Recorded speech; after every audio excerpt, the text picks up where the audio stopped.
ఇక varicose veins నుండి విముక్తి పొందండి. ఎవిస్ వాస్కులర్ సెంటర్ ఇప్పుడు మన KPHP లో గ్రాండ్ ఓపెనింగ్ ఏప్రిల్ 4వ తేదీన. జనరల్ గా జేబులు దేనికుంటాయి? ప్యాంట్లకు, షర్ట్లకుంటాయి. ఇంకా కొంత ధనికులైతే కోట్లకు జేబులు కుట్టించుకుంటారు. అది కూడా ఒకటో రెండో ఉంటాయి. కాకపోతే ప్యాంటుకైతే హైయెస్ట్ 4 కంటే ఎక్కువ కుట్టించుకోరు. కానీ ఇక్కడ మనం చెప్పుకోబోయే వ్యక్తి ఓ బనియానికి జేబులు కుట్టించాడు. అది కూడా 1 కాదు, 10 కాదు, 20 కాదు, ఏకంగా 54 జేబులు కుట్టించాడు. అదేంటి బనియన్కు జేబులేంటి? అది కూడా 54 ఏంటి అనుకుంటున్నారా? అయితే ఈ వీడియో మీరు చూడాల్సిందే అండి.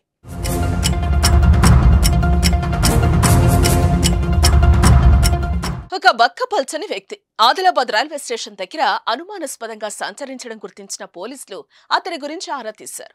పోలీసులను చూసి భయపడిన అతడు మొదట్లో పొంతలలేని సమాధానం చెప్పడంతో పోలీసులు తమదైన శైలిలో విచారిస్తే విస్తుపోయే విషయాలు బయటకొచ్చాయి.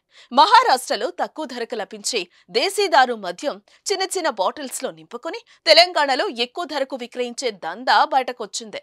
48 సారాయి బాటిళ్లు స్వాధీనం చేసుకున్న ఎక్సైజ్ ఎన్ఫోర్స్మెంట్ అధికారులు అతడిపై కేసు నమోదు చేశారు. అయితే ఈ బనియన్లో సారాయి సీసాలు చూసిన నెటిజన్లు నెట్టింట కామెంట్ల వర్షం కురిపిస్తున్నారు. కాకా నువ్వు కేక అని ఒకరు పెడితే, నేను ఏడా చూడలేదయ్యా ఇది అని. ఇప్పటి వరకు ఎన్ని సీసాలు తెచ్చాడో అంటూ కామెంట్లు పెడుతున్నారు.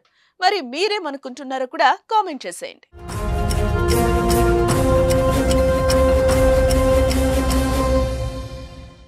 సుమన్ టీవీలో మీ పర్సనల్ అండ్ బిజినెస్ ప్రమోషన్స్ కోసం కింది నెంబర్కి కాంటాక్ట్ చేయండి.